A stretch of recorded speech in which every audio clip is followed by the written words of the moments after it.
శ్రీరాముడి జన్మస్థలంపై నేపాల్ ప్రధాని కేపీ శర్మ ఓలీ మరోసారి వివాదాస్పద వ్యాఖ్యలు చేశారు. రామ భగవానుడు నేపాల్లోనే జన్మించారని పునరుద్ఘాటించారు. అయితే రాముడితో పాటు శివుడు, విశ్వామిత్రుడు కూడా నేపాల్లోనే పుట్టారని చెప్పారు. కాఠ్మండూలో అధికార సిపిఎన్ యుఎంఎల్ పార్టీ నిర్వహించిన ఒక కార్యక్రమంలో ఓలీ వ్యాఖ్యలు చేశారు. రాముడు నేపాల్లోనే జన్మించాడని, వాల్మీకి రాసిన అసలైన రామాయణం ఆధారంగానే తాను మాట చెబుతున్నానని ఓలీ తెలిపారు. అయితే రాముడు పుట్టిన స్థలం నేపాల్లోనే ఉందని, దాన్ని తాము అంతగా జనంలోకి తీసుకెళ్లలేకపోయామని స్పష్టం చేశారు. అయితే రాముడు పుట్టింది నేపాల్లోనే అయితే రామ జన్మస్థలంపై ఎవరైనా వేరే కథలను ఎలా సృష్టించగలుగుతారంటూ ఓలీ ప్రశ్నించారు. ఓలీ గతంలోనూ ఇలాంటి వివాదాస్పద ప్రకటనలే చేశారు. అయితే అయోధ్య నేపాల్లోని చిత్వాన్ జిల్లా తోరీలో ఉందని 2020 జులైలో చెప్పారు. ఇక్కడే రాముడు పుట్టాడన్నారు. అక్కడ రామ మందిరం నిర్మించాలని ఆదేశించినట్లుగా కూడా తెలిపారు. అలాగే దశరథుడు పుత్ర కామేష్టి యాగం చేసిన ప్రాంతం కూడా నేపాల్లోనే ఉందని చెప్పారు. నేపాల్ ప్రధాని వ్యాఖ్యలపై మన దేశంలో పెద్ద ఎత్తున విమర్శలు వెల్లువెత్తుతున్నాయి. ఇంతకు ముందు కూడా ఓలీ చేసిన వ్యాఖ్యలపై భారత్ తమ నిరసనను నేపాల్కు తెలియజేసింది. నేపాల్ విదేశాంగ మంత్రి ఈ విషయంలో వివరణ కూడా ఇచ్చారు. కానీ మళ్లీ అదే అంశాన్ని లేవనెత్తడంపై భారత్ మరోసారి తమ నిరసనను తెలిపింది. చరిత్రకారుల నుంచి సామాన్యుల దాకా ఈ విషయాన్ని ముక్త కంఠంతో ఖండిస్తున్నారు.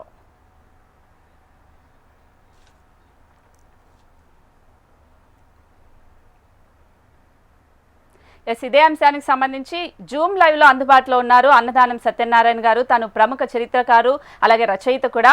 అలాగే డాక్టర్ జి వెంకటేశ్వరరాజు గారు, తను విశ్వ హిందూ పరిషత్ అధికార ప్రతినిధి. వీళ్ళిద్దరితో మాట్లాడి దీనికి సంబంధించి డిస్కస్ చేద్దాం మనం. సార్ నమస్తే అండి ఇద్దరికి. సార్, ఫస్ట్ అన్నదానం సత్యనారాయణ గారితోనే మనం మాట్లాడదాం. ఎందుకంటే చరిత్రకారుడు, సో తనకి దీని గురించి ఇంకా ప్రస్పుష్టంగా తెలిసే అవకాశం ఉంటుంది కాబట్టి. సో ఇప్పుడు కేపీ శర్మ ఓలీ చేసిన వ్యాఖ్యలకు సంబంధించి అది రాజకీయ కుట్రకోణం అంటారు. ఎందుకంటే చైనా ఒక పావుగా వాడుకుంటుంది అని విమర్శలు కూడా వస్తున్నాయి కదా, ఏం చెప్తారండి? మీరు చెప్పింది అక్షర సత్యం అమ్మా. ఎందుకంటే చైనా ఎత్తుగడలు ఎప్పుడు కూడా ఇదే రకంగా ఉంటాయి.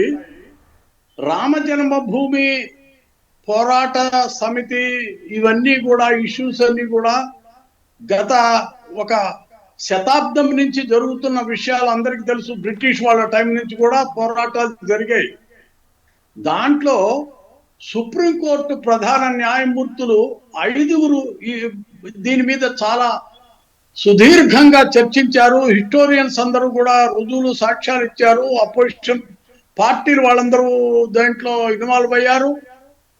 ఇలాగా వేరే మతస్థులు కూడా దాని మీద చాలా ఎన్నో రకాల వాళ్ళ వివరణ వారు ఇచ్చిన తర్వాత సుప్రీంకోర్టు 2019 నవంబర్ 9వ తారీఖు ఇచ్చిన తీర్పు ప్రపంచంలో అందరూ హర్షించారు. 5 బెంచ్ జడ్జెస్ కూర్చుని నిర్ణయించింది అది.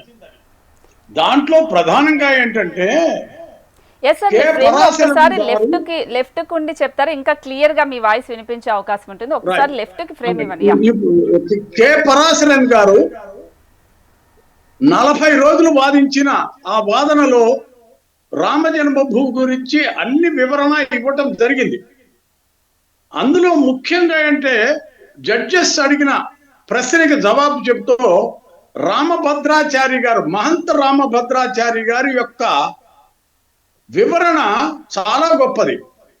వాల్మీకి రామాయణం దగ్గర నుంచి అన్ని రామాయణాలలో ఉన్న మూలాలన్నిటినీ చూపించి రాముడు అయోధ్యలో పుట్టాడు అనే దానికి ఆధారాలు గజాలు లెక్కలతో సహా సరయూ నదిని బేస్ చేసుకుని చెప్పారు. సో ఇంతకన్నా వివరణ ఇచ్చింది ఏం లేదు. ఇప్పుడు ఓలే చెప్పినా ఇంకోటి చెప్పినా వాళ్ళ దేశంలో ఒక యాత్రా స్థలాన్ని డెవలప్ చేసుకోవటానికి ఏదో వాళ్ళ ఎత్తుగడ వాళ్ళకు ఉండొచ్చు. లేదు, చైనా భారతదేశం యొక్క ప్రాధాన్యతని రామ జన్మభూమితో ప్రపంచంలో పేరు వచ్చింది కాబట్టి దీని మీద ఏదో నీళ్లు చల్లాలనే ప్రయత్నం చేసి ఉండొచ్చు. ఇవన్నీ ఆధారాలు లేని విషయాలు. మనము ముఖ్యంగా ఆలోచించాల్సింది ప్రపంచమంతా ఏదైతే విశ్వసించిందో దాన్ని మనము ఆధారంగా తీసుకోవాలి. కానీ ఎవరో తెలిసి తెలియకుండా మాట్లాడిన విషయాల గురించి మనం ఆలోచించక్కర్లేదని నా అభిప్రాయం అమ్మా. Yes sir. సో అలాగే ఒకసారి మనం అధికార ప్రతినిధి అయిన సో వెంకటేశ్వర రాజు గారితో కూడా మాట్లాడదాం. సార్ నమస్తే అండి. సో ఇప్పుడు మనకు నేపాల్ రాష్ట్రీయ ప్రజాతంత్ర పార్టీ నేత కమల్ తాఫా కూడా చెప్పారు, అలాగే కాఠ్మండు అనే ఒక ప్రముఖ వార్తాపత్రిక కూడా చెప్పింది. స్వయంగా అతను చేసిన వ్యాఖ్యల్ని విమర్శిస్తూనే సొంత పార్టీ నాయకులు కూడా చెప్తూ ఉన్నారు. దీనికి సంబంధించి ఏం చెప్తారు? అమ్మ, ఎవరు ఏం చెప్పినా దాదాపుగా విక్రమాదిత్యుడు భవ్యమైనటువంటి 2 అంతస్తుల ఏదైతే మందిరాన్ని కట్టిన తర్వాత బాబరు దాన్ని ధ్వంసం చేసిన తర్వాత అప్పటి నుంచి ఇప్పటి వరకు 72 సార్లు యుద్ధాలు జరిగాయి. కొన్ని లక్షలాది మంది చనిపోయినటువంటి పరిస్థితి మనందరికీ చరిత్ర చెప్తూ ఉన్నది. అటువంటి చరిత్ర కలిగినటువంటి ఈ యొక్క రామ జన్మభూమి ఏదైతే ఉందో అది మొన్న ఆర్కియాలజికల్ సర్వే ఆఫ్ ఇండియా వాళ్ళు ఆ యొక్క త్రవ్వకాల వల్ల వెలువడినటువంటి అవశేషాలు ఏవైతే ఉన్నాయో వాటన్నిటినీ కోర్టుకు అప్పచెప్పారు, కోర్టుకి ఇచ్చారు.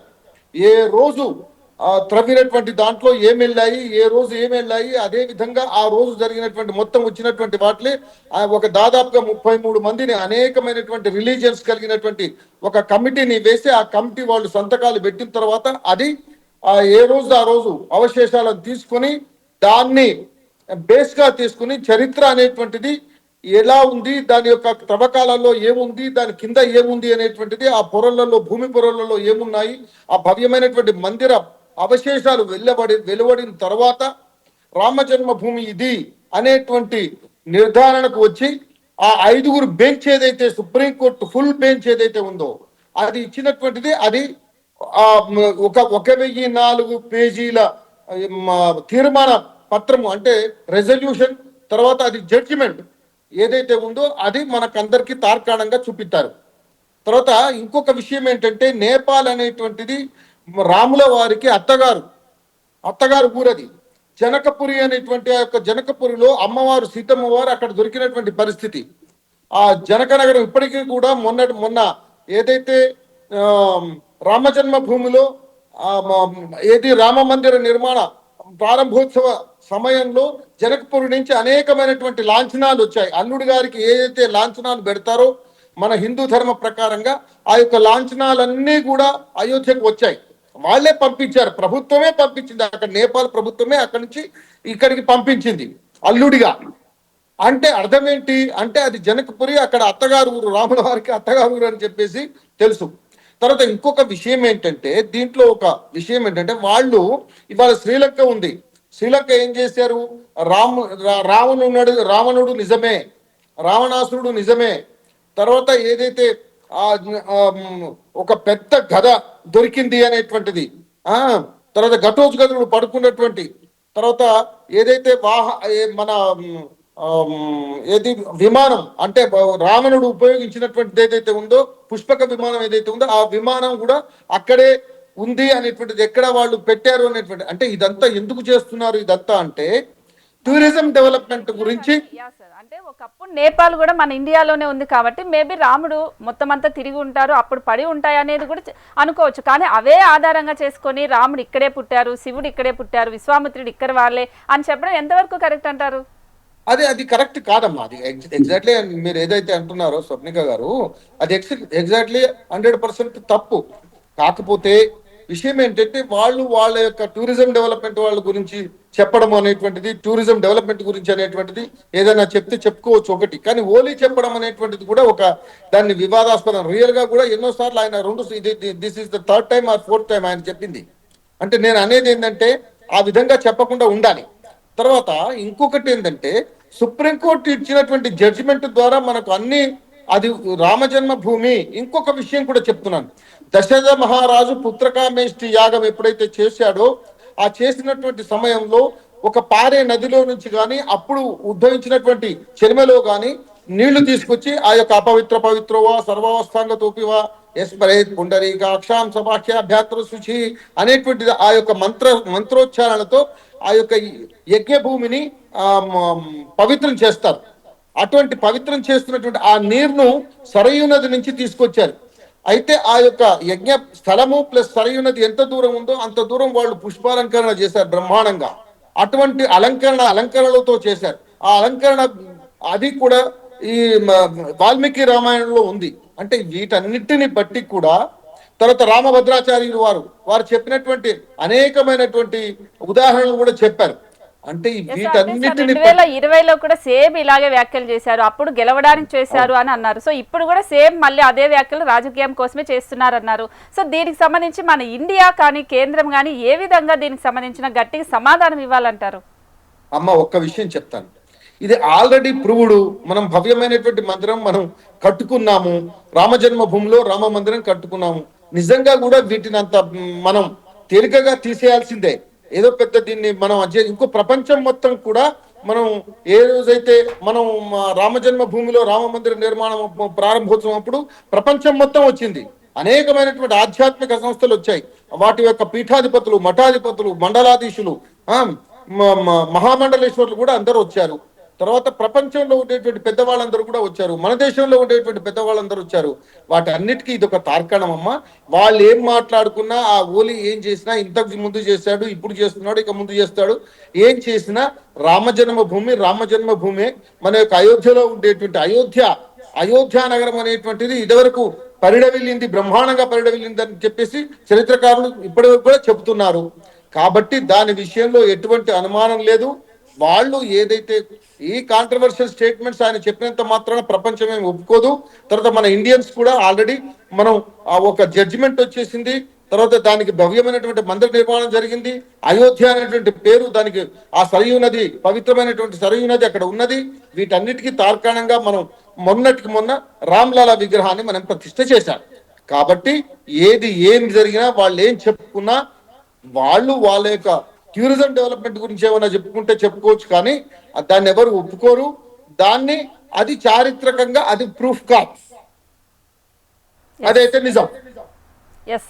సో అన్నదానం సత్యనారాయణ గారు, మీరు చెప్పండి. అంటే అయోధ్య ఇక్కడ ఉన్నది నకిలీ అయోధ్య. సో అక్కడున్నదే ఇప్పుడు అక్కడ వాస్తవాలు ఉన్నాయి, ఆధారాలు ఉన్నాయి. అయోధ్య ఉన్నది ఇక్కడే. సో మీ దగ్గర భారత్లో ఉన్నది నకిలీ అని చెప్తూ ఉన్నారు. సో దీనికి సంబంధించి ఏం చెప్తారు? ఎందుకంటే మనం బాలరాముని ప్రతిష్ఠించుకొని ఎంత బాగా పూజలు చేస్తున్నాం. దేశంలో పవిత్ర స్థలాలు ముఖ్యంగా మనం చెప్తుంటే అయోధ్య, మధుర, మాయ, కాశీ, కాంచి, అవంతిక, పురి, ద్వారావతి చైవ సప్తైతే మోక్షదాయక అని మనం పురాణాలు ఘోషిస్తున్నాయి. దాంట్లో ప్రధానంగా మనం ఏం చెప్పారు? అయోధ్యనే మొట్టమొదటి చెప్పారు. ఎందుకంటే రాముడు జన్మించిన పవిత్రమైన ప్రదేశం కన్నా ఏదీ గొప్పది కాదు.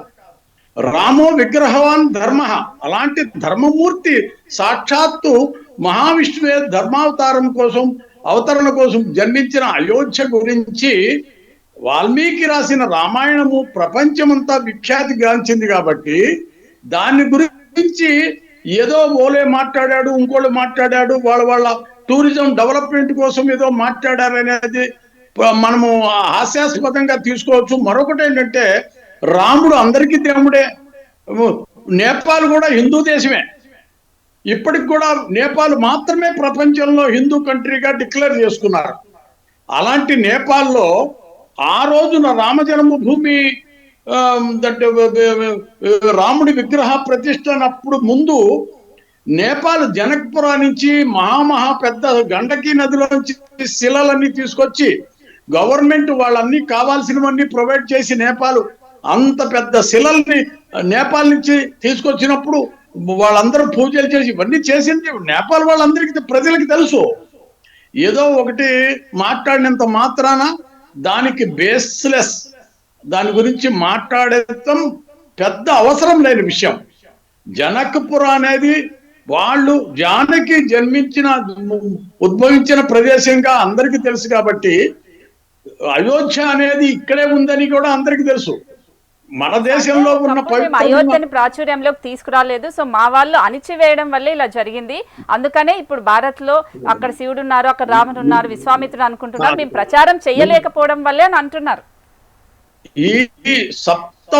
ఈ మహా పుణ్యక్షేత్రాలు ఏదైతే ఉందో అయోధ్య, మధుర, మాయ, కాశీ, కాంచి, అవంతిక, పురి, ద్వారావతి, వీటికన్నా ఆధారం ఏదెక్కర్లేదు. అయోధ్య అనేది మొట్టమొదటి స్థానం పొందింది. అది అలాంటిది వాళ్ళు ఏదో చెప్పినంత మాత్రాన కట్టుకథలు మనం నమ్మాల్సినంత అవసరం లేదు.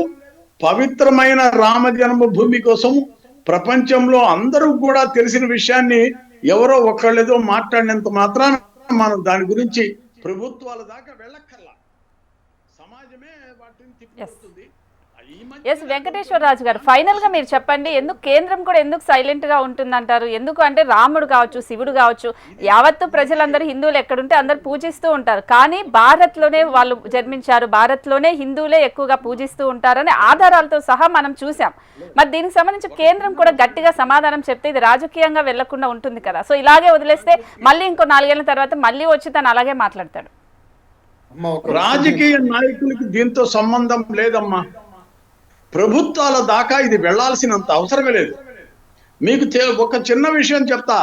హనుమంతుడు పుట్టిన ప్రదేశం గురించి కూడా కాంట్రవర్సీ చేసే జాబాలీలో ఉంది, అక్కడుందా ఇక్కడుందా అని ఒక ఆయన. కాబట్టి మన దేశంలో తర్కము అనేది సర్వసామాన్యము. మన దేశంలో మన హిందువులందరికీ కూడా అక్కర్లేనిది అదే కావాలి. కావాల్సిన విషయం మీద వెళ్ళరు. ఎక్కడైతే రాముడు పుట్టినా సరే నేపాల్లో దేవాలయం కట్టుకోకూడదని రూల్ ఏం లేదు, చక్కగా కట్టుకోండి. రైట్ సార్, థ్యాంక్ యూ అండి, థ్యాంక్ యూ సో మచ్ ఇద్దరు మీ మనోభావాల్ని తెలిపినందుకు. సో ఇదండి, సో ఓలీ అనే అతను 2020లో కావచ్చు, ఇప్పుడు 2025లో కావచ్చు, మళ్ళీ వచ్చినా కూడా తన మాటలు పెద్దగా పట్టించుకోని అవసరం లేదు అంటూ హిందూ సంఘాలు, చరిత్రకారులు కూడా చెప్తూ ఉన్నారు. మరి చూద్దాం ముందు ముందు దీనికి సంబంధించి ఇంకా ఎలాంటి ఆధారాలు చూపిస్తారా, లేకపోతే ఒప్పుకుంటారా భారత్కి సంబంధించి ఇది రాజకీయ కుట్రగా చేస్తున్నామని చూద్దాం. మరి ఏం జరుగుతుందో చూస్తూనే ఉండండి హెచ్ఎం టీవీ.